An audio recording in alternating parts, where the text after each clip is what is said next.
kita semua. Jemaat terkasih, mari kita menundukkan hati kita untuk beribadah. Dalam persiapan, mari kita pujikan dengan pujian Engkau Alasanku Hidup.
Ku mau memujimu.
dalam nama Tuhan yang menjadikan langit dan bumi, yang tetap setia untuk selama-lamanya dan tidak meninggalkan perbuatan tangannya. Amin. Kiranya kasih karunia dan damai sejahtera dari Allah Bapa kita di dalam nama Tuhan Yesus Kristus menyertai saudara-saudara sekalian. Amin.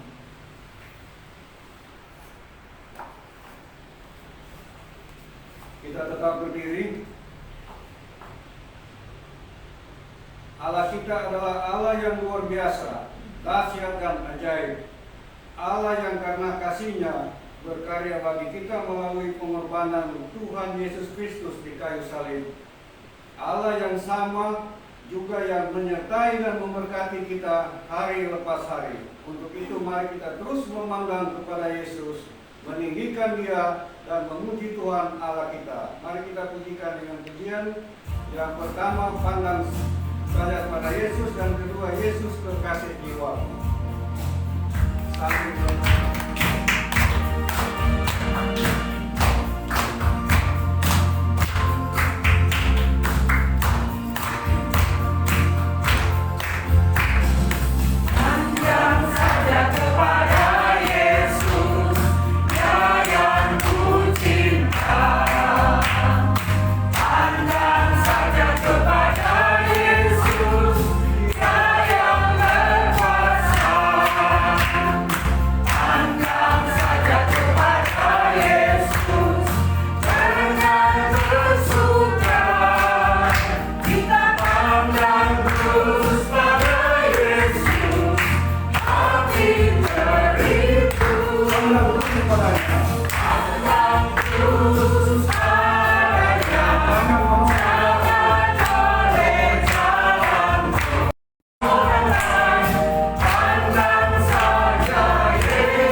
ambil firman yang tertulis 1 Yohanes 1 ayat 9.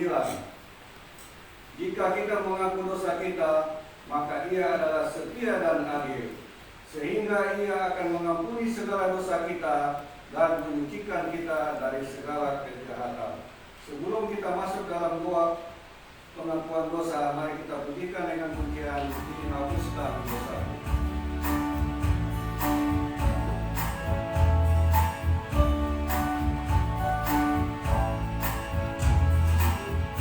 Hapuskan dosaku hanya oleh darah Yesus. Aku pulih dan sembuh hanya oleh darah Yesus. Oh, darah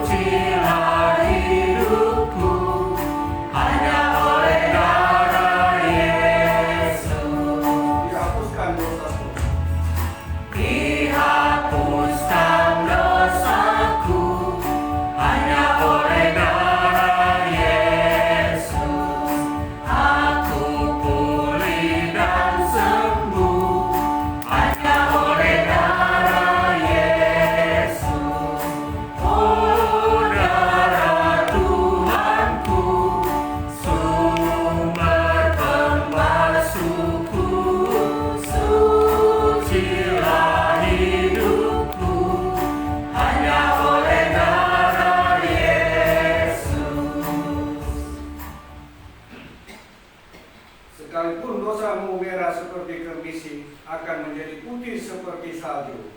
Sekalipun berwarna merah seperti kain kesumba, akan menjadi putih seperti bulu domba. Untuk itu marilah kita merendahkan diri di hadapan Tuhan Allah kita dan mengakui dosa kita kepada-Nya.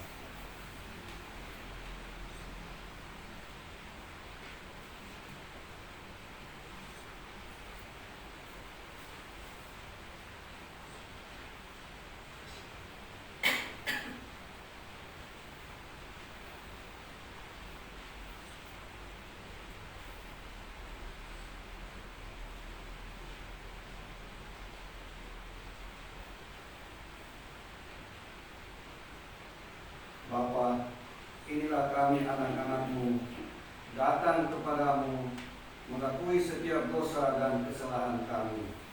Kiranya Tuhan mengampuni dan mendengar permohonan doa kami. Terima kasih Bapa buat pengampunan-Mu. Dalam nama Tuhan Yesus Kristus. Haleluya. Amin. Berita anugerah. Kita bersyukur untuk anugerah Tuhan Yesus yang menyelamatkan kita, yang terambil dari firman 1 Petrus 3 ayat 18. Sebab juga Kristus telah mati sekali untuk segala dosa kita, Ia yang benar untuk orang-orang yang tidak benar. Sebab Ia membawa kita kepada Allah, Ia yang telah dibunuh dalam keadaannya sebagai manusia, tetapi yang telah dibangkitkan menurut Roh. Mari kita pujikan dengan pujian, Ku bersyukur kepadamu.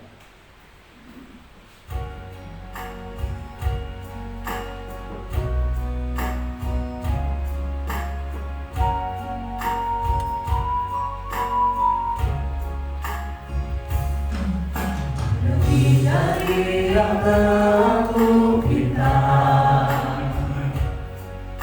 lebih dari yang aku pikirkan, semuanya Engkau sediakan dalam hidupku.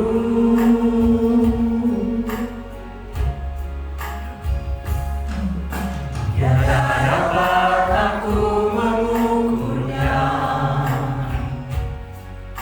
tiada dapat aku menghitungnya. Kebesaran kasih-Mu ya Tuhan yang Kau berikan.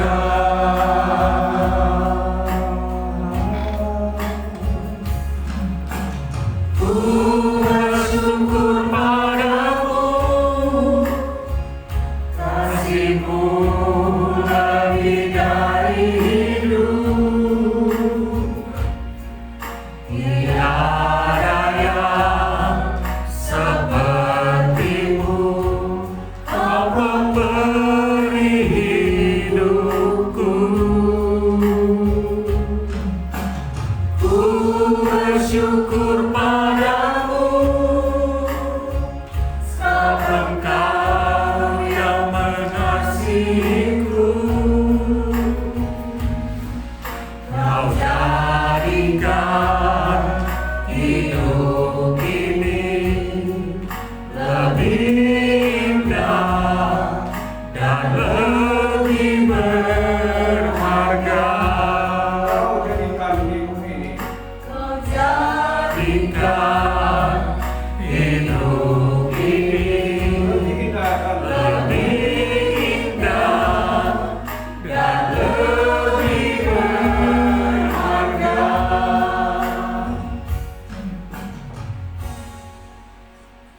Mari kita siapkan hati kita untuk membaca dan merenungkan firman Tuhan yang akan disampaikan oleh Evangelis Marilyn Mokalo. Dalam persiapan mari kita pujikan dengan pujian Bapa yang mengasihiku.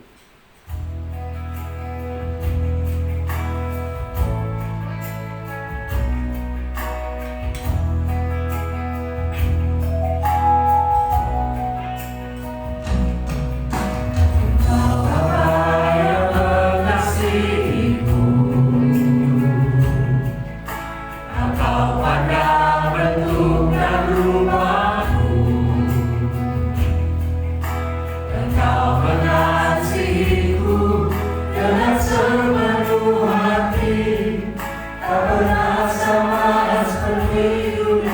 ini. Engkau Bapa yang mengajariku melewati badai langit biru.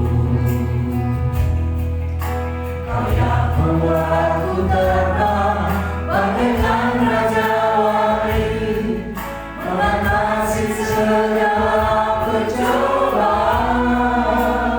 Kau Bapa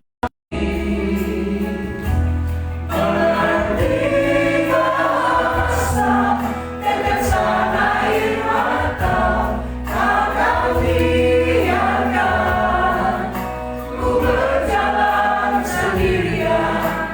Kau Bapa-Ku yang tetesan air mata, tak kau Aku yang baik, Engkau sungguh baik. Kita berdoa. Ya Tuhan, kami bersyukur punya Bapa yang sungguh baik dalam kehidupan kami. Tak terelakkan Tuhan, tak terbandingkan Tuhan dengan apapun, siapapun Tuhan yang ada di dunia ini. Engkau Bapa kami sungguh baik, beramat baik. Dan kami bersyukur punya Bapa yang baik itu di dalam kehidupan kami. Bukti nyata kebaikan-Mu, kasih-Mu Tuhan, kami boleh ada sampai hari ini. Kami boleh ada Tuhan menikmati kehidupan yang Tuhan masih anugerahkan. Sekalipun kami ada banyak sekali tantangan pergumulan yang harus kami hadapi lewati Tuhan. Tetapi kebaikan Tuhan itu tidak pernah meninggalkan kami. Kebaikan Tuhan sungguh nyata. Sehingga Tuhan kami boleh terus merasakan betapa indahnya punya Tuhan seperti Engkau. Kami bersyukur dan kami bersyukur Engkau terus melawat kami. Kebaikan nyata lewat firman-Mu yang terus melawat kami, meneguhkan kami Tuhan, menguatkan kami, sehingga kami boleh merasakan kami tidak ditinggalkan sendirian. Engkau ada terus di dalam hidup kami lewat firman-Mu. Di pagi ini pun kami mau terus Tuhan mendengarkan suara Tuhan dari kebenaran firman. Berkati kami, tuntun kami, biarlah Engkau membuka hati kami Tuhan, sehingga firman-Mu ini boleh berbicara dengan leluasa di dalam setiap hati kami. Dan bukan hanya menjadi firman yang kami dengar, yang ada di dalam hati kami, dan itu boleh terwujud di dalam setiap langkah hidup kami. Bagaimana hidup anak-anak Tuhan yang sudah merasakan kebaikan Tuhan, sehingga orang lain pun boleh merasakan kebaikan Tuhan lewat hidup kami. Pimpin kami semua, pimpin hamba-Mu Tuhan yang akan menyampaikan. Di dalam nama Yesus kami berdoa. Amin. Bapak Ibu Saudara kasih Tuhan,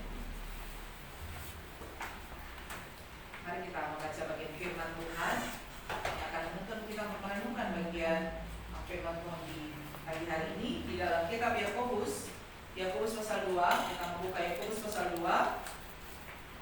Kita akan membaca di dalam ayat yang ke-14 hingga ayat yang ke-19. Yakobus pasal yang kedua, kita akan membaca ayat yang ke-14 hingga ayat yang ke-19. Mari kita menyimak di Alkitab kita masing-masing. Yakobus 2 ayat 14 hingga yang ke-19. Iman tanpa perbuatan pada hakikatnya adalah mati. Apa gunanya saudara-saudaraku jika seorang mengatakan bahwa ia mempunyai iman padahal ia tidak mempunyai perbuatan? Dapatkah iman itu menyelamatkan dia? Jika seorang saudara atau saudari tidak mempunyai pakaian dan kekurangan makanan sehari-hari, dan seorang dari antara kamu berkata, "Selamat jalan, kenakanlah kain panas dan makanlah sampai kenyang," tetapi ia tidak memberikan padanya apa yang perlu bagi tubuhnya, apakah gunanya itu? Demikian juga halnya dengan iman. Jika iman itu tidak disertai dengan perbuatan, maka iman itu pada hakikatnya adalah mati. Tetapi jika mungkin ada orang berkata, "Padamu ada iman dan padaku ada perbuatan," aku akan menjawab dia, "Tunjukkanlah kepadaku imanmu itu tanpa perbuatan, dan aku akan menunjukkan kepadamu imanku dari perbuatan-perbuatanku. Engkau percaya bahwa hanya ada satu Allah saja, itu baik. Tetapi setan-setan pun juga percaya akan hal itu, dan mereka gemetar." Demikian bagian firman Tuhan. Shalom bagi kita semua. Shalom. Dia tadi mengatakan kalau Bapa sungguh baik. mengaminkan bahwa betul Bapa kita itu adalah Bapa yang sungguh baik, teramat baik di dalam kehidupan kita. Tidak pernah kebaikannya itu sirna dalam hidup kita, tapi lebih sering kita tidak merasakan kebaikan Tuhan di dalam hidup kita. Nah, Bapak Ibu Saudara yang dikasih Tuhan, tema kita di saat ini adalah iman yang sejati. Waktu tema ini mau dicetak di warta, Kuyani suami mengatakan ada seiman yang tidak sejati. Ya. Ada pertanyaan, adakah iman yang tidak sejati di dalam kehidupan kita orang percaya? Sebagaimana tema kita, iman yang sejati. Mari kita melihat bagian ini untuk mempertanyakan apakah kita memiliki iman yang sungguh-sungguh, yang sejati, atau iman adalah iman KW-KWan, ya, cuma sekedar mengatakan kita beriman tetapi tidak terwujud di dalam setiap langkah kehidupan kita. Sebagaimana bacaan kita yang berjudul iman tanpa perbuatan pada akhirnya adalah mati. Nah, di dalam keseluruhan kehidupan kita, di dalam kekristenan, keselamatan itu kita tahu hanyalah anugerah semata, ya kan? Tidak ada campur tangan manusia sedikit pun. Itu adalah anugerah Tuhan yang sudah menyelamatkan kita. Yang kita terus ingat di dalam minggu-minggu sengsara ini bagaimana kasih dan karya Tuhan di dalam kehidupan kita manusia yang menyelamatkan. Dan itu adalah anugerah, pemberian, bukan karena perbuatan kita, ya kan? Ini adalah kasih Tuhan, hadiah Tuhan yang terbesar, yang terindah di dalam kehidupan kita. Tidak ada campur tangan sedikit pun dari manusia. Hanya oleh iman di dalam nama Tuhan Yesus Kristus. Dan Efesus pasal yang kedua ayat 8-10 menerangkan dengan sangat jelas. Bahkan banyak sekali Paulus menyatakan bagian-bagian ini. Tapi di sepanjang sejarah kehidupan bergereja, hubungan antara iman dan perbuatan menjadi satu isu yang sangat-sangat peka. Menjadi satu bagian yang sangat peka. Dan banyak sekali menimbulkan perdebatan. Bapak Ibu Saudara, ketika berbicara iman dan perbuatan, manusia di sepanjang zaman, bahkan sampai di masa ini Paulus berkata bahwa kita dibenarkan hanya oleh iman. Ya, kita yakini itu. Kita dibenarkan oleh iman. Maka apa arti penting perbuatan di dalam kehidupan kita manusia? Apakah perbuatan mempengaruhi keselamatan kita? Kita pasti akan berkata enggak, karena cuma anugerah Tuhan. Kita selamat cuma karena anugerah Tuhan. Nah, kalau di sisi lain kita melihat kalau perbuatan tidak mempengaruhi keselamatan, lalu mengapa Yakobus menuliskan bagian ini secara khusus dalam ayat 14? Dia bilang, apa gunanya saudara-saudara jika kita mengatakan bahwa ia punya iman padahal ia tidak mempunyai perbuatan? Kata Yakobus, tidak guna. Ini seolah-olah apa ya, kontradiksi satu dengan yang lainnya. Tapi saya menyatakan tidak ada satu hal yang kontradiksi atau bertentangan di dalam Alkitab secara khusus dari pernyataan tulisan Paulus maupun Yakobus. Mengapa demikian? Apa yang Paulus maksudkan ini adalah berbicara iman. Ketika dia berbicara iman hanya karena anugerah semata, iman di hadapan Allah. Dan Yakobus berbicara bagaimana iman yang ditunjukkan di dalam kehidupan sebagai manusia. Ya, kita harus melihat latar belakangnya. Kenapa sampai Yakobus menuliskan hal ini? Paulus berbicara kepada orang-orang, dia menyatakan hanya anugerah, ulang-ulang dia bilang hanya anugerah semata. Karena hanya orang seolah-olah dengan menjalankan hukum-hukum Tuhan, maka dia merasa bahwa dia selamat, ya kan? Cuma karena dia mengikuti adat istiadat hukum-hukum Tuhan, hukum Taurat yang tertulis, maka dia pasti selamat. Artinya kalau dia berbuat baik, keselamatan sudah menjadi bagian dia. Nah, makanya Paulus begitu menekankan akan bagian ini. Dia mau mengingatkan kepada orang-orang, umat yang belum sungguh-sungguh yakin dan percaya bahwa hanya karena Kristus, bukan karena perbuatan manusia. Sehingga kalau mereka merasa bahwa karena perbuatan mereka, kebaikan mereka, taat menjalankan hukum-hukum Tuhan, maka anugerah itu menjadi nol, ya kan? Tidak ada karya Tuhan di dalam hidup mereka. Sehingga Paulus menekankan hanya oleh anugerah kalian tidak melakukan apa-apa. Paulus pun sudah merasakan kalau bukan anugerah Tuhan, maka dia pasti tidak akan selamat. Walaupun dia sudah melakukan hukum-hukum Tuhan, melakukan perbuatan-perbuatan baik. Nah, kalau Yakobus, mengapa Yakobus menekankan bahwa kata perbuatan itu yang terus-terus dia ungkapkan bahwa iman itu harus dinyatakan dengan perbuatan. Karena dia melihat bahwa jemaat saat itu yang sudah percaya kepada Tuhan dan menyatakan beriman, Mereka menjadi seolah-olah, ya sudah, kalau saya sudah beriman cukup, ya. Seolah ada kebanggaan dalam diri mereka. Tetapi tidak diwujud nyatakan, tidak kelihatan di dalam kehidupan sehari-hari. Sehingga mereka seolah merasa, ya sudah, kami sudah diselamatkan. Tetapi di dalam kehidupan yang ada di tengah-tengah jemaat, bahkan orang-orang di sekitar yang belum percaya Tuhan, tidak nampak iman itu di dalam kehidupan mereka. Ya kan? Tidak nampak di dalam kehidupan mereka. Artinya Yakobus mau menyatakan perbuatan orang-orang yang sudah percaya kepada Tuhan harusnya nampak di dalam kehidupan, berdampak di dalam perubahan batin di dalam hidup mereka, tetapi juga nampak di dalam perubahan, terwujud di dalam perilaku, terwujud di dalam tindakannya yang menunjukkan bahwa dia adalah orang yang percaya kepada Tuhan Yesus. Karena tidak nampak, sehingga Yakobus menekankan, maka dia seolah mencela.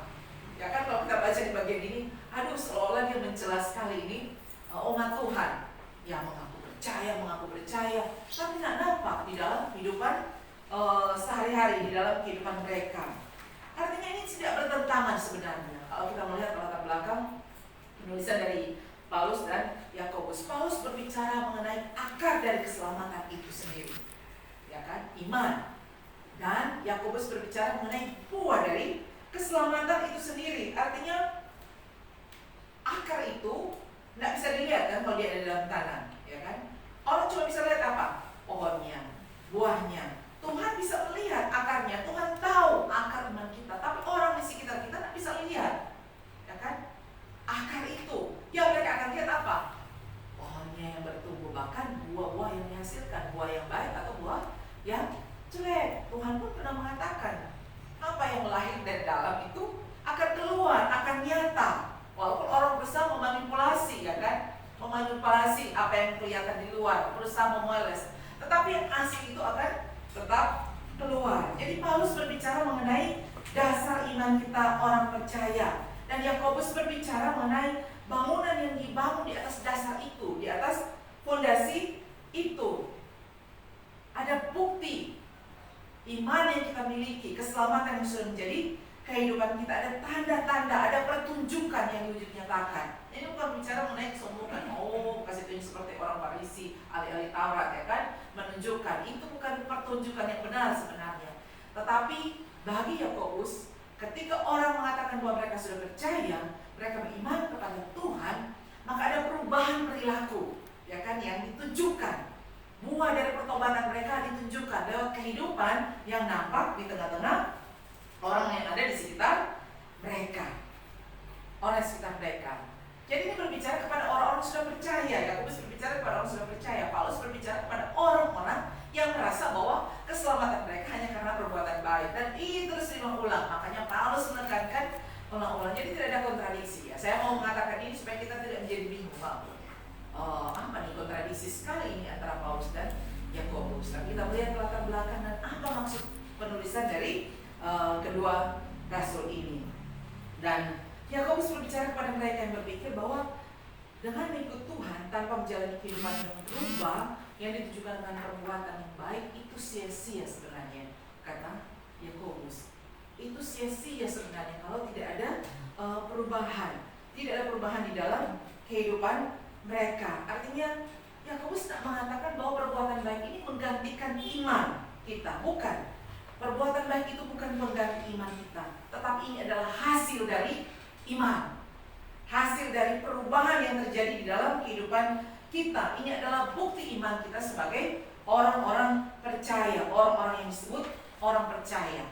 Iman itu hanyalah kasih karunia Tuhan yang dianugerahkan kepada kita melalui iman yang sejati, bukan hanya kata-kata semata, bukan hanya lip service sebagaimana ahli Taurat dan orang-orang Farisi yang selalu tunjukkan kepada kita, tapi ada tuntutan untuk kehidupan yang tulus.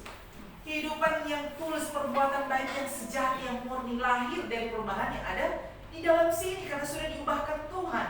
Karena kita beriman kepada Tuhan, kehidupan yang benar-benar saleh di hadapan Tuhan. Ini menjadi satu latar belakang bagi kita supaya kita bisa mengerti, supaya tidak salah mengerti. Karena kita ketika kita terus berbicara lebih lanjut lagi bagaimana sih iman dia sejati di dalam kehidupan orang percaya. Nah, ada satu kisah dua orang pria. Mereka ini ada di antara kumpulan orang tak percaya. Kebanyakan ateis ini terjadi di luar. Sudah 10 tahun dua orang ini berteman, tidak berteman akrab sih, tapi satu kantor. Sudah 10 tahun, dan di tahun yang ke-10 mereka baru menyadari kalau mereka itu adalah sama orang Kristen, orang percaya kepada Tuhan. Nah, pria yang satunya datang kepada pendetanya dan dia tertawa, dia berkata, "Pak pendeta, tahu tidak? Ternyata di kantor saya ada juga teman saya yang sudah 10 tahun kami satu kantor. Saya baru tahu kalau dia juga adalah orang Kristen." Bagi saya lucu sekali. Apa yang dikatakan oleh Pak Pendeta itu? Lucu, menurut kamu itu lucu, itu sebenarnya tragis. Kenapa tragis kata sang pendeta itu? Karena itu artinya kalian berdua itu tidak pernah mengalami kelahiran baru. Nah, si pria ini kata, itu kok begitu? Saya akan percaya pada Tuhan. Kalau imanmu, kepercayaanmu itu tidak nampak di dalam kehidupan, orang tidak bisa melihat, atau orang tidak bisa melihat ada perubahan, bahwa kalian berdua orang percaya hidupmu datar saja, biasa saja, tidak bisa artinya tidak bisa mempengaruhi orang yang lain dengan sikapmu, maka itu sia-sia sebenarnya. Bapak Ibu Saudara yang kasih Tuhan. Nah, pendeta ini mungkin agak ekstrim di dalam pernyataan atau penilaian kepada dua orang ini. Namun, jika seorang benar-benar menghidupi iman mereka di dalam Kristus, maka iman itu akan betul-betul nampak. Iman itu betul-betul nampak, akan mempengaruhi, atau orang melihat itu akan tahu bahwa ada satu perubahan, ada perbedaan yang terjadi di dalam orang itu. Di dalam Matius pasal 5 jelas kalau Tuhan berbicara mengenai terang. Terang. Ayo, katakan kamu adalah terang dunia. Kota yang terletak di atas gunung tidak punya tersembunyi. Lagi pula orang tidak menyalakan pelita lalu meletakkannya di bawah gantang. Ini seperti dua orang ini. Kan mereka mengatakan mereka ada terang, tapi tertutup, tidak kelihatan, tidak memberikan cahaya, tidak mempengaruhi di tengah kegelapan. Dan demikianlah hendaknya terangmu bercahaya di depan orang supaya mereka melihat perbuatanmu yang baik dan memuliakan Bapa yang di surga. Tujuannya supaya apa? Nama Tuhan dipermuliakan, bukan supaya aduh kamu orang Kristen yang luar biasa, luar biasa. Supaya apa? Kita dipuji, tetapi supaya nama Tuhan yang ditinggikan, nama Tuhan yang dimuliakan. Jadi Yakobus bukan berbicara supaya orang lihat perbuatanmu karena imanmu menghasilkan perbuatan yang baik supaya kamu dipuji, bukan. Tapi supaya nama Tuhan yang dipermuliakan, supaya nama Tuhan yang ditinggikan. Kita dianggap sebagai terang dunia. Harusnya bagaimana terang itu mempengaruhi, terang itu bercahaya di tengah kegelapan yang ada di dunia ini. Artinya setiap perbuatan kita menunjukkan terang yang ada di dalam kehidupan kita, bukan tertutup di bawah gantang sebagaimana kata Matius. Seorang mengatakan, kenapa orang melihat oh orang Kristen, oh orang percaya, tetapi bukan sebaliknya. Tujuannya apa? Supaya Tuhan dipermuliakan. Nah, jika begitu Bapak Ibu Saudara, apa yang Tuhan mau katakan dari bagian firman Tuhan ini tentang iman yang sejati? Bagaimana kita beriman dan disebut sebagai iman yang sejati dalam kehidupan kita. Yang pertama, kalau kita lihat di dalam keseluruhan bacaan kita di dalam ayat yang ke-14 sampai 18, artinya iman yang sejati itu menunjukkan kebaikan, belas kasihan. Kebaikan, belas kasihan atau perbuatan-perbuatan yang baik yang diwujud nyatakan. Nah, seorang bapak menyaksikan, dia menyaksikan dan bagi dia ini menjadi satu teguran yang luar biasa di dalam kesaksian hidupnya.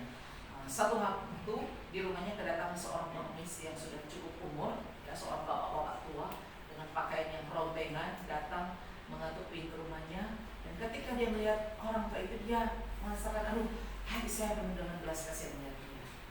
Dan dengan sopan, ya, dengan suara yang lembut, saya menyapa dia dan saya memanggil dia, mari Pak, ayo sini lewat, mari masuk, sini Pak lewat belakang, hati-hati pelan-pelan. Ini disaksikan oleh bapak ini. Kemudian pengemis itu mengikuti sang bapak, sang tuan rumah sampai di belakang rumah. Ya, belakang rumah berarti di dapur ya, di belakang. Lewat pintu belakang, samping. Dan bapak itu berkata dengan sangat sopan, dengan hati-hati, silakan duduk Pak, ini lantainya cukup bersih, silakan duduk. Waktu pengemis itu duduk, bapak itu mengatakan sambil dia silakan duduk dengan hati-hati, sebentar Pak, saya lihat ada makanan sisa-sisa di belakang. Saya akan ambilkan untuk bapak untuk makan. sang tuan rumah, bapak ini mengambil makanannya, kemudian mengambil makanan sisa, kemudian mempersilakan bapak itu untuk makan. Bapak itu mengambil dan sebelum dia makan, sang tuan rumah ini bilang, kita berdoa dulu Pak.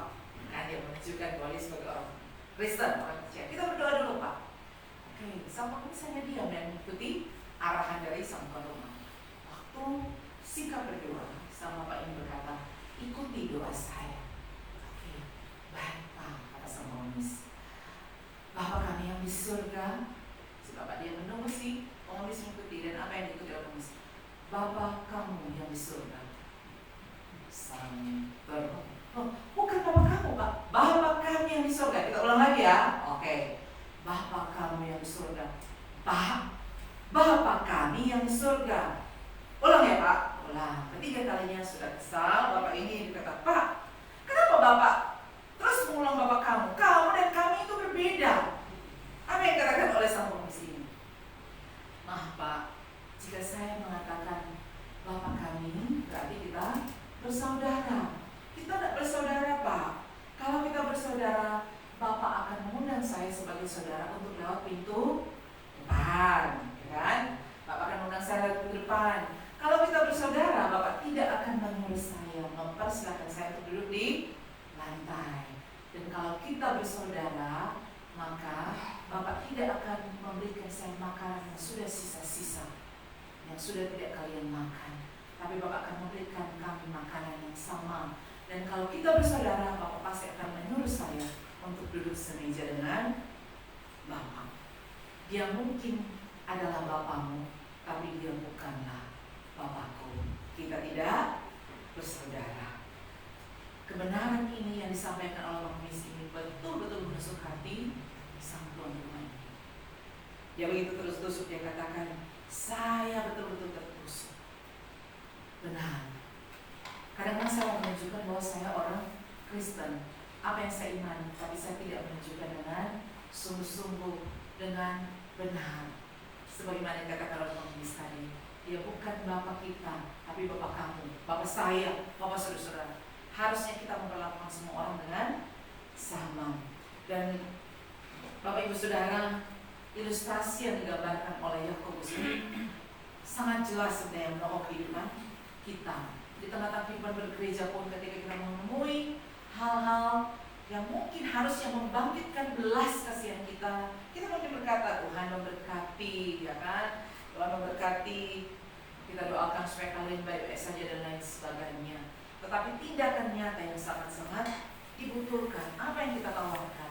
Saya betul-betul juga tahu di satu peristiwa, ketika peristiwa banjir di gereja tempat pelayanan sebelumnya, ketika terjadi peristiwa banjir yang luar biasa, kemudian ada satu keluarga, dia seorang janda terdampak banjir. Ketika itu kami hamba Tuhan dan majelis mengunjungi dan mendoakan dengan sungguh-sungguh supaya Tuhan menolong mereka, ya kan? Membebaskan mereka, melepaskan mereka dari pergumulan itu.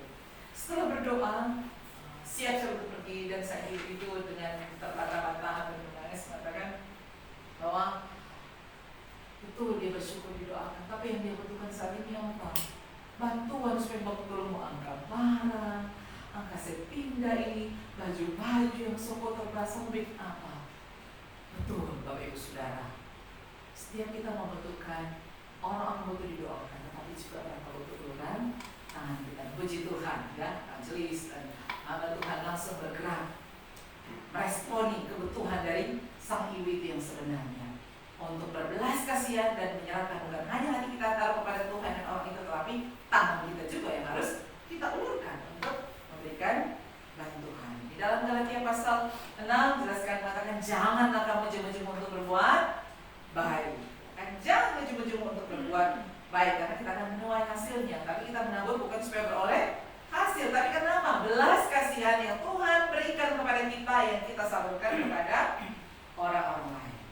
Selanjutnya, bagaimana sih iman yang sejati? Iman yang sejati diwujudkan dengan terus tetap percaya kepada Tuhan. Terus tetap percaya kepada Tuhan. Di dalam ayat yang 19 dikatakan, engkau percaya bahwa hanya ada satu Allah saja, itu baik, ya kan, kata Yakobus. Tapi setan-setan pun juga percayakan hal itu dan mereka bertahan. Anda kita percaya bahwa iman yang sejati percaya pada satu Allah yang hidup, satu Tuhan yang sejati. Nah, seorang ateis yang menantang seorang pendeta, bahkan dia menantang sang pendeta itu, dia mengatakan bahwa Pak Pendeta, apakah kau percaya akan hidup yang kekal? Pak Pendeta ini belum sempat menjawab, dia sudah menyambung lagi, ya kan? Dia sudah menyambung lagi. Itu hanya pemikiran sampah saja. Bagi saya, pemikiran saya, ketika mati ya sudah mati. Hidup saya akan terkubur, mungkin sekitar 2-3 meter di dalam tanah. Tapi setelah itu tidak ada lagi kehidupan Pak Pendeta. Pak Pendeta itu langsung menjawab, karena dia tidak kasih kesempatan untuk menjawab. Ya, akhirnya dia bilang, ya, memang itu tempat yang cocok untuk kamu, ya kan? Jadilah sesuai dengan apa yang kau percayai dan kau imani. Bahwa tempatmu hanya ada di dalam tanah, dimakan oleh cacing-cacing dan selesai. Tapi Bapak Ibu Saudara, apa yang kita imani? Bahwa ketika tiba waktunya, kita akan apa? Bersama-sama dengan Bapa di surga. Hidup kita, tubuh kita hanya berupa jasad di dalam tanah, ukuran berapa? 2x3 meter. Tetapi roh kita, jiwa kita bersama dengan Bapa di dalam kekekalan, menikmati surga yang mulia di tengah-tengah kehidupan orang percaya, kekekalan. Itu yang kita percayai, itu yang kita imani. Kalau setan dia hanya tahu, percaya, nah, dia komentar betul, tetapi tidak ada kesudahan daripada itu. Apakah iman kita hanya seperti iman yang diimani oleh setan, atau kita percaya beriman sungguh bahwa kehidupan kita ada di dalam kehidupan yang kekal, percaya kepada satu Tuhan, mengimani Dia di dalam kehidupan kita. Di dalam Kisah Para Rasul 17, Paulus ketika dia ada di Athena, dia sedih sekali melihat orang-orang saat itu, ya, mereka menyembah berhala-berhala. Ada yang sudah mendengar tentang berita Injil, tapi mereka tetap dengan hati yang degil. Dan ada satu tulisan mengatakan, pada satu mesbah dikatakan, kepada Allah yang tidak dikenal. Bapak Ibu Saudara, kalau aja mau percaya orang tidak dikenal, susah ya. Apalagi mau percaya, menyembah kepada Allah yang tidak dikenal, kepada sesuatu yang tidak dikenal, tidak diketahui, sesuatu yang tidak bergerak, sesuatu yang diberikan, diberi makan, minum di depan, disembah, yang tidak bisa berbuat apa-apa. Tetapi kita percaya kepada satu Allah di dalam nama Tuhan Yesus Kristus yang berkarya di dalam hidup kita. Bahkan lewat hidupnya, karena kasihnya dia turun ke tengah dunia ini untuk apa? Menyelamatkan kehidupan kita. Allah yang sungguh hidup, menciptakan, menyelamatkan kehidupan kita, membenarkan kita, dan memelihara hidup kita sampai sekarang. Dan itulah Tuhan yang kita percaya. Iman yang percaya sungguh-sungguh hanya kepada satu Tuhan di dalam nama Tuhan Yesus Kristus. Jangan goyah, jangan sampai iman kita kalah kepada iblis yang gemetar kepada satu Allah, tetapi tidak merespon, iman yang tidak merespon di dalam kehidupan mereka, ya kan? Bagus bilang kau percaya ada satu Allah, baik, tapi setan pun percaya. Apakah iman kita tidak lebih besar dari setan-setan? Apakah kita percaya dengan sungguh-sungguh kepada Tuhan Yesus Kristus yang sudah menyelamatkan kita dan tidak berpaling daripada iman kita? Itu adalah iman yang sejati, iman yang luar biasa. Bapak Ibu Saudara, percaya ya, setan percaya, tapi bukan hanya itu. Seharusnya kita bukan hanya sekedar mengatakan percaya, tetapi kita dipanggil untuk menyerahkan hidup kita untuk Tuhan. Itu iman yang sejati, iman yang percaya, iman yang betul-betul percaya bahwa kita dipanggil untuk menyerahkan diri kita kepada Tuhan dan jalan-jalan yang Tuhan kehendaki. Kita dipanggil menjadi murid Kristus yang sungguh-sungguh mengikuti Yesus. Itu iman yang sejati. Dan kita dipanggil untuk meninggalkan segala sesuatu yang berbau keduniaan yang dikejar oleh dunia ini, yang bersifat fana, tidak kekal, dan mengejar kehidupan iman yang Tuhan mau. Mengejar kehidupan iman, bertumbuh di dalam iman. Rohani kita semakin dewasa. Kenapa? Kita melupakan hal-hal yang mengganggu, hal yang menghambat pertumbuhan iman kita. Dan kita dipanggil untuk memberikan hidup kita hanya untuk Tuhan. Itulah iman yang sejati, iman yang sungguh-sungguh. Sehingga Paulus mengatakan iman saja, berkata iman saja, berkata segala sesuatu dan memberikan hidup kita hanya untuk siapa? Tuhan Yesus Kristus. Dan terakhir, bagaimana wujud iman yang sejati. Di dalam ayat 20-24 kita baca tadi, tetapi Yakobus memberikan gambaran-gambaran tentang tokoh-tokoh iman, ya kan, tokoh-tokoh iman yang ada, iman yang menambahkan ada Abraham, ada Rahab yang menunjukkan iman mereka. Artinya di sini iman yang sejati adalah iman yang menghasilkan kebenaran. Iman yang menghasilkan kebenaran. Artinya iman yang menghasilkan hubungan dengan Tuhan, yang pada akhirnya akan menghasilkan hidup yang benar. Atau di dalam kita ada kebenaran yang keluar. Kebenaran yang keluar di dalam kehidupan kita menghasilkan kebenaran. Hidup kita betul-betul hidup yang benar karena kita punya iman yang sejati. Di dalam bukunya I Surrender, karya Patrick Murray, dia menuliskan bahwa masalah di dalam gereja sebenarnya terletak pada kesalahpahaman. Apa kesalahpahamannya? Bahwa kita dapat menambahkan Kristus atau menjadikan Kristus di dalam kehidupan kita, tetapi tidak mengurangi dosa kita. Kan? Kita mengatakan Kristus adalah bagian kita, Kristus adalah milik kita, Kristus hidup di dalam kita. Tetapi kita tidak mengurangi dosa yang ada di dalam kehidupan kita. Kita tidak mau melepaskan dosa yang mengikat kehidupan kita. Harusnya ketika Kristus yang menguasai hidup kita, kita melepaskan semua dosa kita, karena Kristus yang sudah membenarkan kita, Kristus yang sudah melepaskan kita, membebaskan kita dari dosa kita. Nah, dia melanjutkan mengatakan bahwa ini adalah kebangunan rohani tanpa reformasi, tanpa pertobatan. Ya kan? Tanpa pertobatan. Reformasi tanpa pertobatan. Artinya iman yang sejati harusnya menghasilkan kebenaran di dalam kehidupan kita. Kita mau hidup di dalam kehidupan yang benar, bukan pilih-pilih yang enak kita lakukan, yang tidak enak kita nggak buat. Tapi keseluruhan hidup kita harus menghasilkan kebenaran yang sejati, pertobatan yang seutuhnya, bukan setengah-setengah, bukan pilih-pilih, bukan mau yang sulit. Aduh, kita hidup sudah begini, ya sudah Jo, susah sekali. Yang bertobat biar jatuh telinga, ya kan? Mulut nggak usah bertobat. Artinya apa? Cuma suka dengar firman Tuhan, tapi perkataan kita perkataan yang tidak benar. Lebih suka membicarakan keburukan orang lain, lebih suka mengatakan hal yang tidak benar, dan lain sebagainya. Yang bertobat tangan saja, kaki jangan. Kan Bapak Ibu Saudara, pada akhirnya apa? Tidak menghasilkan kebenaran yang sejati, tidak menghasilkan kebenaran yang sesungguhnya. Kurangnya pertobatan, kurangnya ketundukan sejati di dalam Tuhan. Ketika kita memiliki hubungan yang tulus dengan Kristus, akan membuat perbedaan, ya, akan menghasilkan perbedaan yang luar biasa di dalam kehidupan kita. Mungkin kita tidak selalu melakukan hal yang benar, ya, melakukan hal yang benar. Kita mungkin tidak selalu bisa melakukan hal yang benar, tetapi harusnya kita selalu punya keinginan untuk melakukan hal yang benar, selalu punya hasrat untuk melakukan yang benar. Nah, itu namanya semakin bertumbuh kerohanian kita, semakin dewasa. Kita mungkin tidak selalu bisa melakukan, tapi kita selalu punya niat.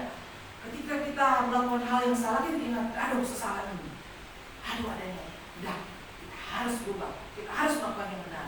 Ada hasrat yang diwujudkan dengan melakukan, ya kan? Jadi bukan cuma terus ke telinga, mendengar yang bertobat, tetapi sebagian besar dari hidup kita itu tidak bertobat. Harus ada pertobatan yang sejati. Nah, seorang penulis dan penggubah lagu, dia mengisahkan bagaimana di satu waktu dia mengunjungi satu kota yang terkenal dengan bunga, ada pertunjukan pawai bunga di kota Pasadena. Ya, kalau kita pernah menyaksikan. Nah, waktu dia akan mengikuti konferensi Alkitab, kemudian dia jalan-jalan, ya, ke salah satu taman bunga. Ketika dia jalan-jalan menikmati sebelum dimulainya acara, dan waktu dia kembali masuk ke ruangan, salah seorang peserta mengatakan, wah, Bapak lagi, Pak Charles namanya, Charles Switch, Mr. Charles itu baru pulang dari taman ini ya, taman yang dia kenal. Kemudian dia mengatakan, iya benar, saya dari situ. Kenapa Anda tahu? Padahal saya tidak mengatakan kepada siapa-siapa. Dia bilang, nggak tahu, saya tahu dari mana. Waktu Bapak masuk ruangan, Mr. Charles masuk ruangan, saya bisa mencium aroma bunga yang ada di tempat itu. Dan itu khas sekali bahwa Bapak dari situ. Nah, saudara Charles ini, Pak Charles Iya, betul. Sangat menyenangkan ya mencium aroma Tuhan itu. Tapi doa saya setiap hari bahwa agar saya dapat berjalan begitu dekat dengan Tuhan, sehingga aroma bukan hanya sesuatu yang fisik saja, tapi kehidupan kerohanian saya bisa menebarkan bau yang harum bahwa saya telah begitu lama bersama dengan Yesus. Saya dekat dengan Yesus. Itu yang menjadi kerinduan saya. Kalau itu belum terwujud, tidak ada gunanya aroma harum-harum yang ada di dalam kehidupan saya. Bapak Ibu Saudara, begitulah jadinya jika kita berjalan bersama dengan Tuhan, berjalan terus bersama dengan Tuhan, dekat dengan Tuhan, aroma manis kehidupan Kristus akan melekat di dalam kehidupan kita, ya, akan melekat dalam kehidupan kita. Ketika Petrus dan Yohanes disidang oleh Mahkamah Agama saat itu, mereka melihat heran, dua orang ini kan tidak terbelajar, ya kan? Kelas bawah oleh orang saat itu, tidak terbelajar, tidak pernah mengikuti pendidikan yang tinggi, tapi mereka kehidupan saya, ya kan? Karena ada kehidupan Kristus di dalam kehidupan kita.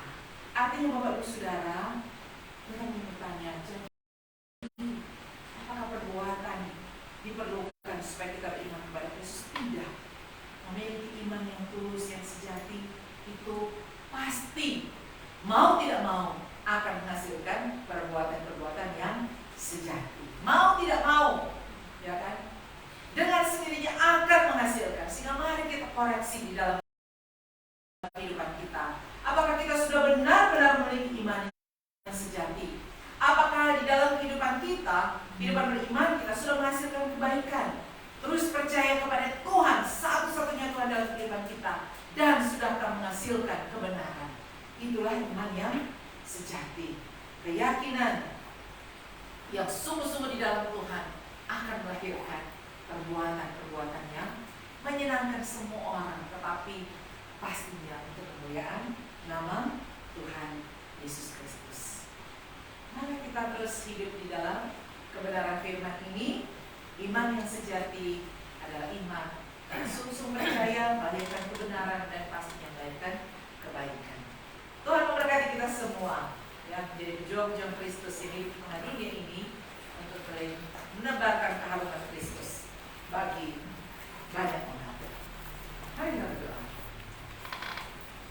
Tuhan, terima kasih untuk kebenaran ini.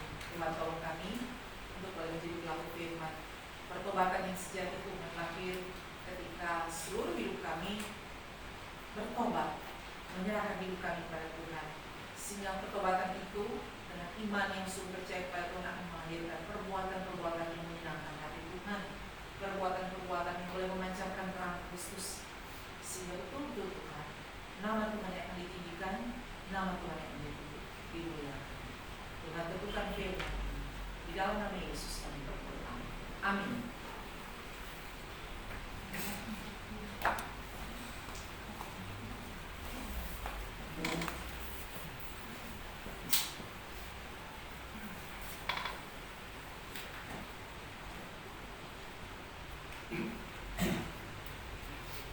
Terima kasih untuk Rekonis Marlene Mokalu yang telah menyampaikan kebenaran firman Tuhan. Mari kita semua bangkit berdiri bersama-sama dengan semua umat Allah di segala abad dan tempat kita menyatakan pengakuan iman rasuli. Demikian bunyinya. Aku percaya kepada Allah Bapa yang Maha Kuasa, Khalik langit dan bumi, dan kepada Yesus Kristus Anaknya yang tunggal Tuhan kita, yang dikandung daripada Roh Kudus, lahir dari anak darah Maria, yang menderita sengsara di bawah pemerintahan Pontius Pilatus, disalibkan, mati dan dikuburkan, turun ke dalam kerajaan maut. Pada hari ketiga bangkit pula dari antara orang mati, naik ke surga, duduk sebelah kanan Allah, Bapa yang Maha Kuasa, dan dari sana Dia akan datang untuk menghakimi orang yang hidup dan yang mati. Aku percaya kepada Roh Kudus, gereja yang kudus dan am, persekutuan orang kudus, pengampunan dosa, kebangkitan tubuh dan hidup yang kekal. Amin. Kita akan mendengarkan persembahan pujian yang akan disampaikan oleh kaum pendeta. Silakan.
seorang wanita. Mari kita semua mempersiapkan persembahan kita kepada Tuhan. Adapun firman yang mendasari persembahan syukur kita diambil dari 1 Tawarikh 29.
Mari kita berdoa. Bapa kami dalam surga, Bapa yang kami sembah di dalam nama Tuhan Yesus Kristus, kami bersyukur atas pernyataan-Mu Tuhan. Karena Tuhan sudah menolong, menjaga, melindungi, menyertai, dan sudah memberikan hikmat dan kekuatan kepada kami. Hingga pagi hari ini, kami boleh merasakan kasih sayang Tuhan yang begitu luar biasa kepada kami. Sehingga kami boleh datang berkumpul bersama di tempat ini untuk beribadah. Sehingga kami boleh memuji dan memuliakan nama Tuhan. Dan pujian yang kami naikkan boleh berbau harum di hadapan mesbah-Mu yang kudus. Terima kasih Tuhan buat berkat firman-Mu yang sudah memberi bekal dan memotivasi bagi kami dan boleh membangun iman kami. Jumpai Tuhan Yesus dan menjalankan kehendak-Nya. Biarlah kebenaran firman Tuhan ini boleh termeterai dalam setiap kami yang mendengar, menerima, memahami dan mengerti maksud dan tujuan daripada kebenaran firman Tuhan. Dalam menjalankan kebenaran Injil, agar Tuhan terus memberikan keberanian dan hikmat dalam meluaskan kebenaran Injil, agar banyak jiwa yang bertobat datang kepada Tuhan. Kami berdoa untuk bangsa dan negara kami, mulai dari Presiden dan Wakil Presiden beserta jajaran Kabinet dan TNI Polri sampai ke daerah-daerah, terus ke pelosok, agar diberikan roh takut akan Tuhan dan hikmat dalam memimpin tugas dan tanggung jawab, agar semua dilakukan bukan untuk kepentingan diri pribadi atau kelompok tertentu, tetapi semuanya untuk rakyat. Tuhan tolong anak-anak Tuhan yang ada dalam pemerintahan, agar mereka boleh menjadi garam dan terang dalam kehidupan masyarakat, dan tetap menyatakan kebenaran dan keadilan di tengah dunia yang berdosa ini. Demikianlah khususnya Kota Bitung. Tuhan tolong dan berkati roda pemerintahan dan perekonomian kota ini. Dan berkati juga generasi muda, agar kota ini terbangun dengan generasi yang takut akan Tuhan. Berkati juga kerukunan antar umat beragama, agar hidup rukun dan damai sehingga tercipta aman, tentram, dan sejahtera. Berkati semua pelayanan yang ada di muka bumi ini. Pakai hamba-hambamu yang baik di perkotaan, pedesaan, sampai ke pedalaman. Biar pengurapan Tuhan menyertai pelayanan mereka. Bapa dalam surga, kami juga menyerahkan setiap jemaat dalam pergumulan yang ada ke dalam tangan Tuhan. Mereka yang bergumul dengan sakit, agar Tuhan memberikan kesembuhan. Yang bergumul dengan ekonomi, Tuhan topang agar tidak jatuh di dalam perbuatan yang salah. Dan biarlah Tuhan yang menjadi kepala dalam setiap keluarga kami, yang dalam pemulihan kesehatan, Tuhan terus kuatkan agar bisa sembuh kembali. Bapa di surga, berkati semua jemaat yang hadir di pagi hari ini. Biarlah Tuhan menjamah supaya ke depan minggu-minggu yang akan datang boleh lebih rajin dan bersemangat untuk hadir ibadah bersama dengan GKRI Agape Bitung dan boleh membawa jiwa-jiwa yang baru. Terima kasih Tuhan untuk usaha dan pekerjaan yang Tuhan percayakan bagi setiap kami, dapat mengerjakan dan mengelola semua ini dengan penuh tanggung jawab di hadapan-Mu. Saat ini kami telah memberikan persembahan. Mohon Tuhan kuduskan setiap uang yang diberikan agar berkenan di hadapan-Mu dan dapat dipakai untuk pelayanan pun pekerjaan Tuhan. Majelis yang mengelola keuangan Tuhan, tolong berikan hikmat agar dapat mengatur keuangan dengan baik, menggunakan setiap persembahan sesuai dengan rencana pelayanan agar dapat mempertanggungjawabkan baik kepada jemaat, terlebih kepada Tuhan sebagai kepala gereja. Terima kasih untuk setiap permohonan yang kami naikkan di dalam nama Yesus Kristus yang sudah mengajak kami berdoa. Mari kita sama-sama doa Bapa kami. Bapa kami yang di surga, dikuduskanlah namamu, datanglah kerajaan-Mu, jadilah kehendak-Mu di bumi seperti di surga. Berikanlah kami pada hari ini makanan kami yang secukupnya, dan ampunilah kami akan kesalahan kami, seperti kami juga mengampuni orang yang bersalah kepada kami. Dan janganlah membawa kami ke dalam pencobaan, tetapi lepaskanlah kami daripada yang jahat, karena Engkau-lah yang mempunyai kerajaan dan kuasa dan kemuliaan sampai selama-lamanya. Amin. Marilah kita semua bangkit berdiri. Kita akan akhiri ibadah kita pada pagi hari ini dengan menyatakan bahwa segala pujian, hormat, dan kemuliaan hanya bagi Tuhan. Mari kita sama-sama pujikan doksologi, doa penutup dan berkat akan disampaikan oleh penulis yang buka.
Anugerah dan damai sejahtera Allah yang mengatasi segenap pengertian akan melindungi hati dan pikiran saudara-saudara di dalam Kristus Yesus.